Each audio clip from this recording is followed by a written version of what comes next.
Jai Bhagwan, Women Warriors, and welcome to day 77.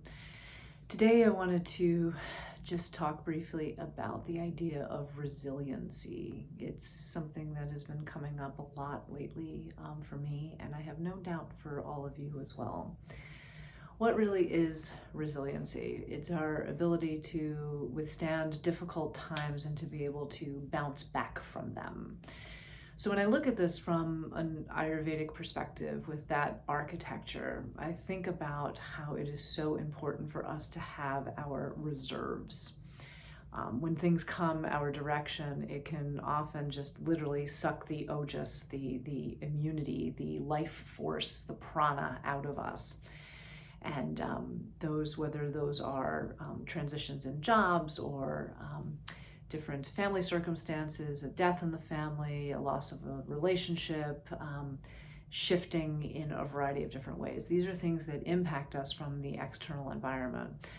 And so in order for us to be resilient, we have to have reserves to be able to call upon. If we don't have any reserves, that's where burnout, where disease, where sickness and just the lack of energy starts to deplete, or depletion starts to come into effect. And so that's why these practices that we do every single day as part of our daily routine are so important, and especially at this time of year.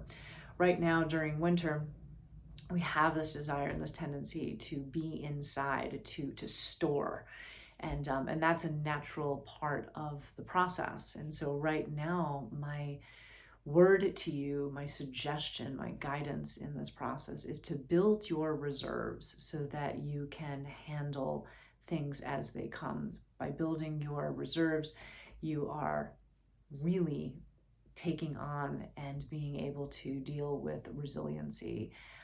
So when things do come our way, we can bounce back a lot faster than we think. So what does that mean? That means all the practices that we're doing. So this is how it wraps around. This is how Ayurveda is so universal. We have to get enough good sleep. We have to eat well. We have to reduce our sugar and alcohol intake. We need to hydrate more. Warm foods during this time, making sure that we're not overstimulating our minds, but are stimulating it with the right things, with the right type of reading that we're doing, with the right type of thought process that we're writing down each day in our journals, etc. And also surrounding ourselves with loved ones and laughter. Laughter is probably one of the best and underrated medicines that's out there. So try to find time for laughter and joy in your life. Things aren't that serious. Our lives are not that serious. And in many ways, and actually in reality, they're very temporary. And so if we can start to see life in that way, we can build our reserves, we can build our resiliency so that things are a lot easier to bounce back from. I hope that's helpful today. Have a wonderful rest of your day. Jai Bhagwan.